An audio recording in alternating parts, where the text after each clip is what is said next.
Dan pemirsa, mengawali laporan petang kali ini kita akan bergabung ke KPK terkait operasi tangkap tangan yang dilakukan oleh KPK terhadap pejabat pajak di Kalimantan Selatan.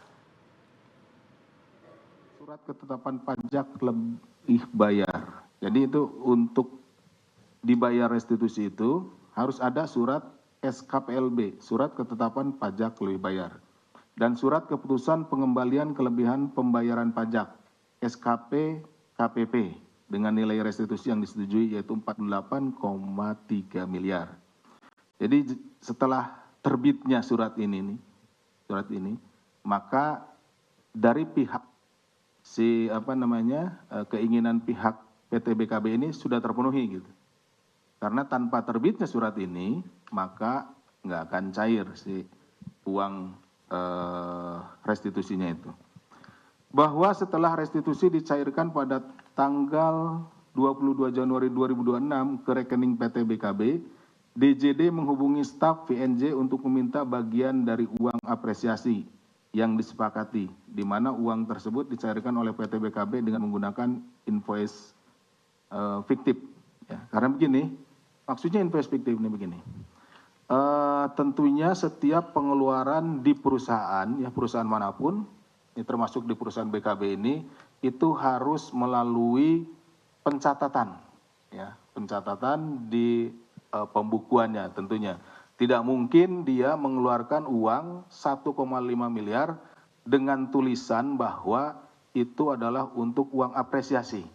Seperti itu. Jadi dibuatlah invoice fiktif supaya uang tersebut bisa keluar. Misalkan untuk pembelian barang dan lain-lain gitu ya. Padahal barangnya tidak ada.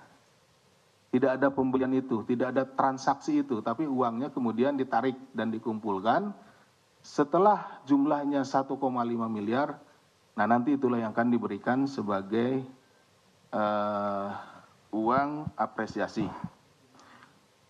Kemudian VNJ langsung menemui MLY, jadi setelah jumlahnya tadi 1,5 miliar ya, di sebuah restoran untuk membahas pembagian jatah uang apresiasi dan disepakati pembagiannya sebagai berikut. Saudara MLY, ini selaku Kepala KPP Banjarmasin, sebesar 800 juta rupiah. Saudara DJD, ini anggotanya ya, anggotanya MLY, sebesar 200 juta ya pemeriksanya ini.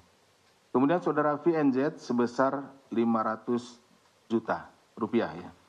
Bahwa kemudian PNZ bertemu dengan DJD untuk memberikan uang yang disepakati sebesar 200 juta, namun PNJ meminta bagian sebesar 10% atau 20 juta. Sehingga DJD menerima bersih sebesar 180. Dan uang tersebut telah digunakan DJD untuk keperluan pribadinya. Jadi ada simbiosis ya, simbiosis mutualisme walaupun ini dalam konteks yang salah gitu ya. Ada saling menguntungkan di antara mereka, di antara si oknum KPP Banjarmasin ini dengan bagian keuangan di PT BKB. Jadi ada pembagian kembali. Jadi kata si PNJ ini kan yang ngeluarin dari kalau tadi yang MLY dengan DJD yang mengeluarkan surat SKP PLB dan SKP KPP ini mereka.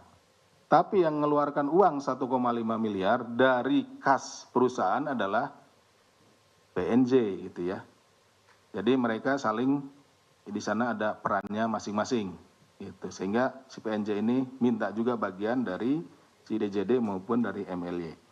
Sementara kepada MLY, PNJ memberikan uang 800 juta yang dibungkus dalam kardus di area parkir salah satu hotel di Banjarmasin. Kemudian MLY membawa uang tersebut untuk dititipkan kepada orang kepercayaannya di salah satu tempat waralaba miliknya. Dari 800 juta yang diterima MLY, kemudian saudara MLY kemudian menggunakan untuk pembayaran DP rumah 300 juta dan 500 juta sisanya masih disimpan oleh orang kepercayaannya. Nanti rekan-rekan akan saksikan.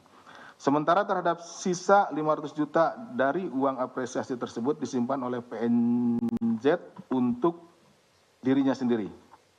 Dalam peristiwa tertangkap tangan ini, KPK mendapatkan informasi bahwa saudara MLY juga diduga menjadi komisaris di beberapa perusahaan. Jadi rangkap jabatan yang bersangkutan walaupun sebenarnya untuk jabatan resminya adalah sebagai Kepala KPP Banjarmasin.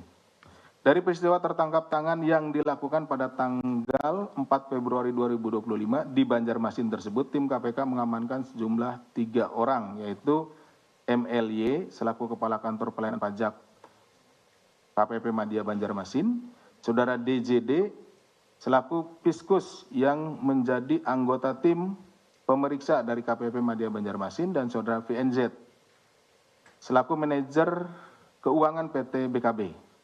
Selain itu, tim KPK juga turut mengamankan barang bukti berupa uang tunai dalam bentuk fisik senilai 1 miliar rupiah yang diamankan dari saudara MLY dan PNZ, serta bukti penggunaan uang 300 juta oleh MLY untuk DP rumah dan 180 juta yang digunakan oleh saudara DJD dan 20 juta yang digunakan PNZ, sehingga total barang bukti yang diamankan dari kegiatan ini senilai 1,5 miliar ya, sesuai dengan yang mereka perjanjikan.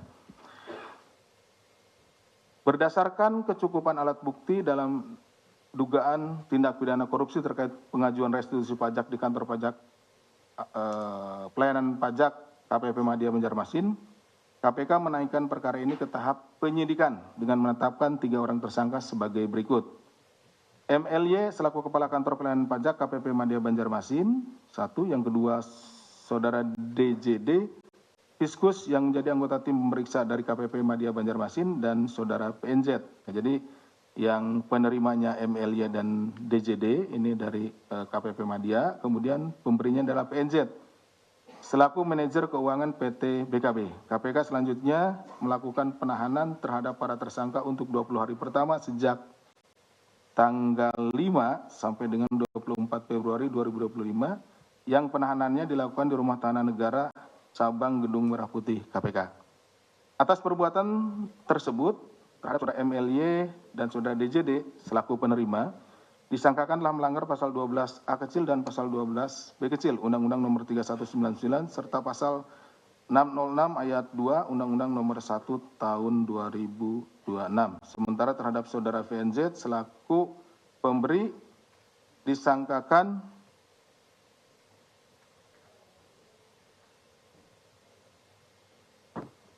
telah melanggar pasal 605 dan pasal 606 ayat 1. Ini mungkin KUHP yang baru ya, Undang-Undang Nomor 1 Tahun 2023. Ya, di Undang-Undang Nomor 1 Tahun 2003. Jadi saya ulangi lagi, atas perbuatan terhadap saudara MLY dan saudara DJD selaku penerima disangkakan telah melanggar pasal 12 huruf A dan pasal 12 huruf B Undang-Undang Nomor 31 Tahun 99 serta pasal 606 ayat 2 dan Undang-Undang Nomor 1 Tahun 2023. Sementara terhadap saudara VNZ selaku pemberi disangkakan telah melanggar pasal 605 dan pasal 606 ya, ayat 1. Ini kan ada KUHP baru ya, ke Undang-Undang Nomor 1 Tahun 2023, sehingga beberapa pasal dari Undang-Undang 3199/20. Dan pemirsa, baru saja kita saksikan bersama konferensi pers yang digelar oleh KPK terkait operasi tangkap tangan yang dilaksanakan di Kalimantan Selatan yang menetapkan terkait Kepala Kantor Pelayanan Pajak atau KKP Madya Banjarmasin sebagai tersangka.